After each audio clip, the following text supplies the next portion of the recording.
जय श्री कृष्ण विद्यार्थी मित्रों, ज्ञानविहार स्कूलना ऑनलाइन शिक्षणમાં તમારું હાર્દિક સ્વાગત છે। આજે આપણે ધોરણ 7 વિષય વિજ્ઞાન પાઠ 5 એસિડ બેઝ અને ક્ષાર કે જે આપણે આગળ જોયું હતું કે આપણે ત્રણ કુદરતી સૂચકો જોયા હતા ને ત્રણ કુદરતી સૂચકો કયા છે? લિટમસ, હળદર અને જાસૂદની પાંખડીઓ કે જે જાસૂદી શું છે? કુદરતી સૂચકો છે। એના પછી આપણે એની અલગ અલગ પ્રવૃત્તિ કરી અને આપણે કોષ્ટક પૂર્ણ કર્યું હતું, કોષ્ટક જોયું હતું। અને હવે આપણે આજે પેજ નંબર 54 ઉપર પ્રવૃત્તિ 5.5 હજી આપણે 5.3 તટસ્થીકરણ અહીંયા પહોંચ્યા ને એના પછી પ્રવૃત્તિ 5.5 કે જે 5.3 તટસ્થીકરણ 5.3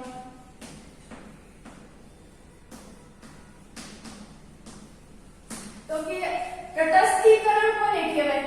તટસ્થીકરણ તો કે આપણે શીખી ગયા કે એસિડ ભૂરા લિટમસ પત્રને લાલ બનાવે, લાલ અને બેઝ લાલ લિટમસ પત્રને ભૂરું બનાવે છે। એસિડ શું કરે છે? તો કે ભૂરું લિટમસ પત્ર હોય, મેં તમને કીધું તો યાદ રાખવાનું, ખબર છે? ભૂરાને લાલ બનાવે તો આપણે એને શું કહીએ? એસિડ। જ્યારે લાલને ભૂરા બનાવે એને આપણે શું કહેતા હતા? બેઝ। તો શું કહે છે જોવો છો? તો કે બેઝ લાલ લિટમસ પત્રને ભૂરું બનાવે છે। ચાલો આપણે જોઈએ કે જ્યારે એસિડ તથા બેઝ બંનેને ભેગા કરવામાં આવે ત્યારે શું થાય છે? એસિડ અને બેઝ બંનેને ભેગા કરીએ બંનેને ત્યારે શું થાય છે? આપણે એવા સૂચકોનો ઉપયોગ કરીશું કે જેનો આપણે અત્યાર સુધી ઉપયોગ કર્યો નથી। એવું સૂચક આપણે લઈશું કે અત્યાર સુધી આપણે કુદરતી સૂચકો જ વાપરતા હતા, હવે આપણે એવું સૂચક લઈશું કે જેનો અત્યાર સુધી આપણે ઉપયોગ કર્યો નથી। તો તેનું નામ ફિનોપ્થેલિન છે। તેનું નામ શું છે? ફિનોપ્થેલિન। એનું નામ શું છે? તો કે ફિનોપ્થેલિન છે।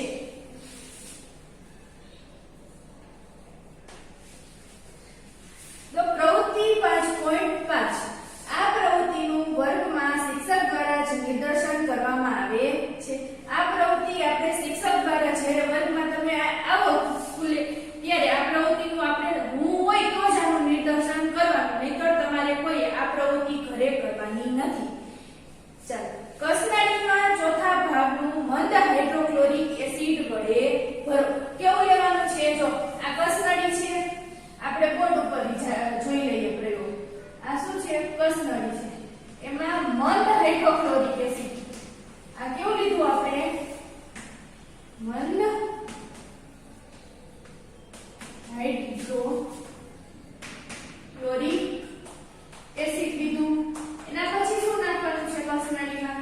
આપણે મંદ હાઇડ્રોક્લોરિક એસિડ કસનાળીમાં નાખ્યું ચોથા ભાગમાં, એટલે જો ચોથા ભાગમાં નાખી દીધું। તેના રંગની નોંધ કરો। આપણે એનો રંગ નોંધી લેવાનો છે। ફિનોપ્થેલિનના રંગની પણ નોંધ કરો।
છો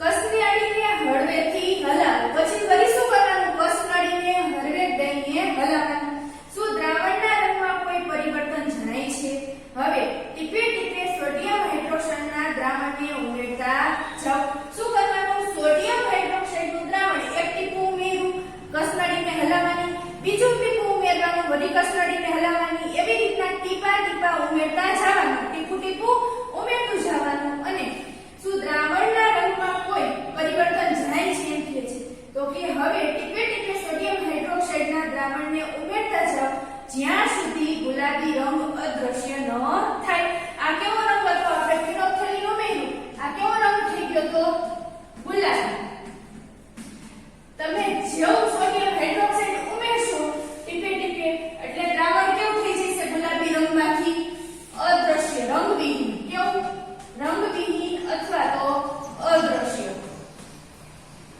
જ્યાં સુધી દ્રાવણ અદ્રશ્ય ન થઈ જાય રંગવિહીન ત્યાં સુધી આપણે શું ઉમેરતું રહેવાનું સોડિયમ હાઇડ્રોક્સાઇડ શું ઉમેરતું રહેવાનું સોડિયમ હાઇડ્રોક્સાઇડ મંદ હાઇડ્રોક્લોરિક એસિડ છે એમાં આપણે સૌપ્રથમ શું નાખ્યું હતું સૂચક તરીકે ફિનોક્થેલિન ફિનોક્થેલિન કેવા કલરનું હતું ગુલાબી કલરનું હતું એટલા માટે રંગ કેવો થઈ ગયો હતો તો કે ગુલાબી થઈ ગયો એમાં આપણે સોડિયમ હાઇડ્રોક્સાઇડ ઉમેરતું રહેવાનું ક્યાં સુધી ઉમેરતું રહેવાનું જ્યાં સુધી ગુલાબી કલર અદ્રશ્ય ન થઈ જાય અથવા તો આ દ્રાવણ છે એ રંગવિહીન ન થઈ જાય ત્યાં સુધી આપણે શું ઉમેરતું રહેવાનું સોડિયમ હાઇડ્રોક્સાઇડ હવે હાઇડ્રોક્લોરિક એસિડનું એક ટીપું ઉમેરો એના પછી શું કરવાનું આ આખું દ્રાવણ કેવું થઈ ગયું વ્હાઈટ થઈ ગયું તો આમાં શું ઉમેરવાનું આપણે હાઇડ્રોક્લોરિક એસિડ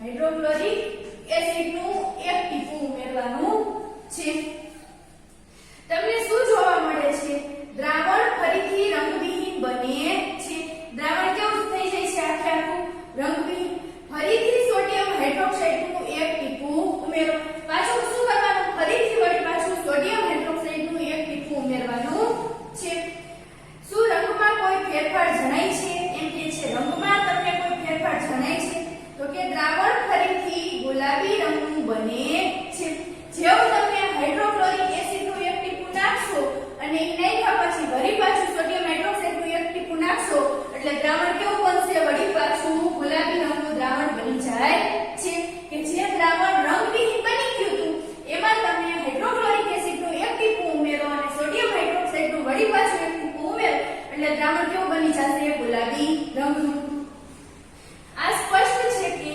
જ્યારે દ્રાવણ બેઝ પ્રકૃતિનું હોય છે ત્યારે ફિનોક્થેલિન ગુલાબી રંગ આપે છે કેવું દ્રાવણ બેઝ પ્રકૃતિનું એટલે કે મંદ હાઇડ્રોક્લોરિક એસિડ એમાં તમે ફિનોક્થેલિન ઉમેર્યું તો મંદ હાઇડ્રોક્લોરિક એસિડ કેવું હતું બેઝ તો કે જ્યારે દ્રાવણ બેઝ પ્રકૃતિનું હોય છે આપણે જ્યારે ફિનોક્થેલિન ઉમેરીએ ત્યારે દ્રાવણ કેવું હતું તો કે બેઝ પ્રકૃતિનું એટલા માટે કેવો કલર આપતું હતું ગુલાબી કલર આપતું હતું જો હજી એક વખત સમજાવું જ્યારે દ્રાવણ બેઝ પ્રકૃતિનું હોય છે ત્યારે ફિનોક્થેલિન ગુલાબી રંગ આપે છે એટલે શું કહેવા માંગે છે કે જ્યારે દ્રાવણ બેઝ પ્રકૃતિ ધરાવતું હોય ત્યારે કેવો રંગ આપશે આપણને ગુલાબી રંગ આપશે બીજી રીતે જ્યારે દ્રાવણ એસિડ હોય છે ત્યારે તે રંગવિહીન રહે છે કે જ્યારે દ્રાવણ એસિડ હોય છે ત્યારે તે કેવું રહે છે રંગવિહીન આપણે સોડિયમ હાઇડ્રોક્સાઇડ ઉમેર્યું ત્યારે દ્રાવણ કેવું થઈ ગયું હતું રંગવિહીન એટલે ત્યારે દ્રાવણ કેવું હતું એસિડિક હતું વળી પાછું આપણે હાઇડ્રોક્લોરિક એસિડ ઉમેર્યું અને એના પછી સોડિયમ હાઇડ્રોક્સાઇડ ઉમેર્યું તો દ્રાવણ કેવું થઈ ગયું ગુલાબી રંગનું જો તમે આ પ્રવૃત્તિ જે રીતના કરેલી છે તટસ્થીકરણની ઈ જ હું તમને સમજાવું છું જ્યારે એસિડિક દ્રાવણ બેઝ દ્રાવણમાં ભળે છે ત્યારે બંને દ્રાવણો એકબીજાને અસરનું તટસ્થીકરણ કરે છે શું કહેવા માંગે છે મેં હમણાં તમને કીધું એસિડ અને બેઝ એસિડ પ્લસ બેઝ એકબીજામાં ભળે છે ત્યારે શું થઈ જાય છે દ્રાવણનું તટસ્થીકરણ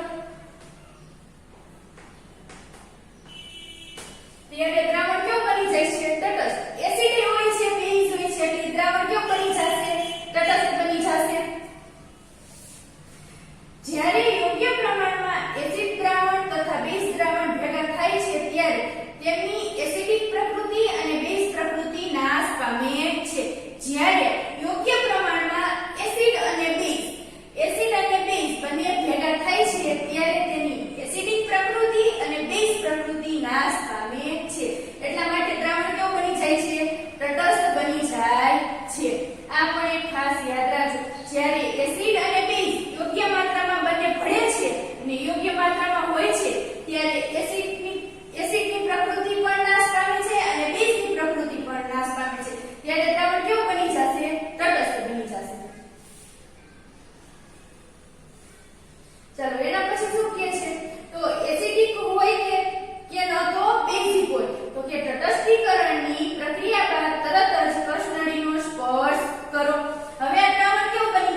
થાય છે કે જેને આપણે ક્ષાર કહીએ છીએ કે તટસ્થીકરણની પ્રક્રિયામાં નવા પદાર્થનું શું થાય છે નિર્માણ થાય છે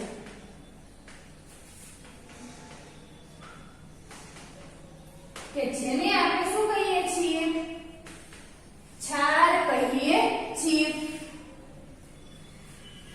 છાણની પ્રકૃતિ એસિડ બેઝ કે તટસ્થ હોઈ શકે છે છાણની પ્રકૃતિ કેવી હોય એસિડ બેઝ અને તટસ્થ આ પરથી તટસ્થીકરણની પ્રક્રિયા નીચે મુજબ વ્યાખ્યાયિત કરી શકાય તો ખાસ એની વ્યાખ્યા યાદ રાખજો તટસ્થીકરણની વ્યાખ્યા શું છે જો આગળ જવા દઉં છું અહીંયા વ્યાખ્યા લખાવું છું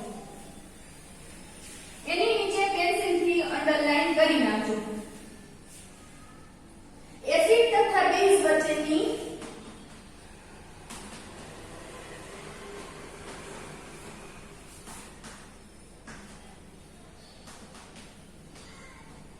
એસિડ તથા બેઝ વચ્ચેની રાસાયણિક પ્રક્રિયાને તટસ્થીકરણ કહે છે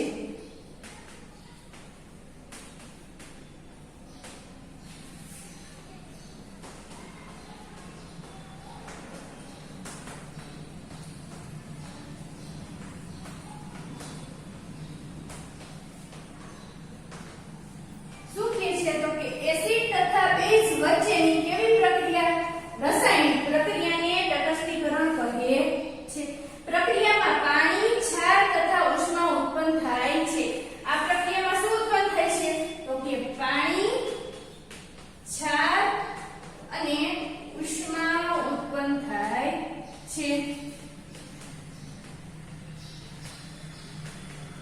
પાણી ક્ષાર અને ઉષ્મા આ પ્રક્રિયામાં ઉત્પન્ન થાય છે તો ચાલો એનું આપણે સમીકરણ જોઈ લઈએ ખાસ તમારે યાદ રાખવાનું છે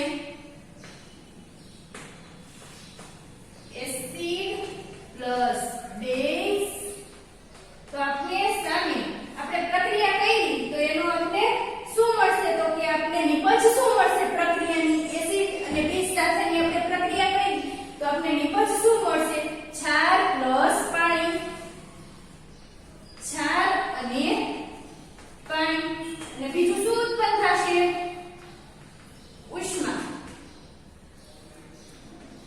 ઉષ્મા પણ ઉત્પન્ન થાય છે જો હવે નીચે આપેલું ઉદાહરણ તટસ્થીકરણની પ્રક્રિયાનું છે કે જે તમને નીચે ઉદાહરણ આપ્યું છે એ કેવું છે તટસ્થીકરણની પ્રક્રિયાનું હવે ખાસ આ ઉદાહરણ યાદ રાખજો કે જે આપણે આ પ્રયોગમાં આપણે જે વસ્તુનો ઉપયોગ કર્યો છે પ્રવૃત્તિમાં એ જ તમને આપ્યું છે તો કે સૌપ્રથમ શું આપ્યું છે આપણને હાઇડ્રોક્લોરિક એસિડ શું આપ્યું છે હાઇડ્રોક્લોરિક એસિડ આપણે સૌપ્રથમ ઉમેર્યું હતું તો આપણે એને શું લખશું HCl તમારે આખું સમીકરણ યાદ રાખવાનું છે hydrochloric acid HCl sodium hydroxide sodium hydroxide નું સૂત્ર શું થાય સોડિયમ હાઇડ્રોક્સાઇડ નું NaOH તો તમારે આ પણ યાદ રાખવાનું છે પ્લસ સોડિયમ હાઇડ્રોક્સાઇડ આપણે ઉમેર્યું ને ટેસ્ટ ટ્યુબમાં સોડિયમ હાઇડ્રોક્સાઇડ ના ટીપા એના પછી તો કે આપણને નિપજ શું મળી હાઇડ્રોક્લોરિક એસિડ અને સોડિયમ હાઇડ્રોક્સાઇડ ઉમેર્યું તો આપણને નિપજ શું મળી પ્રક્રિયાની તો કે સોડિયમ ક્લોરાઇડ NaCl આપણને શું મળ્યું નિપજ તરીકે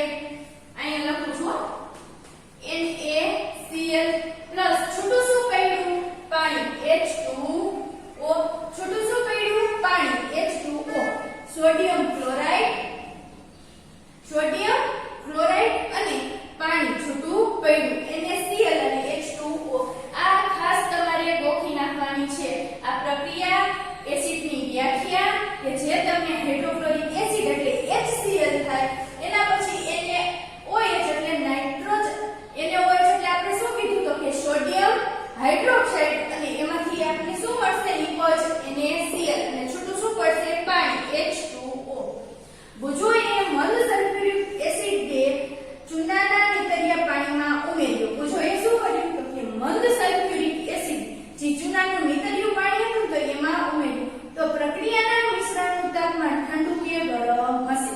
આ પ્રશ્નનો આપણે કાલે જવાબ જોઈશું. આજે આપણે આટલું વિડીયોમાં રાખશું. આવતા આપણે નેક્સ્ટ વિડીયોમાં આગળ કરીશું.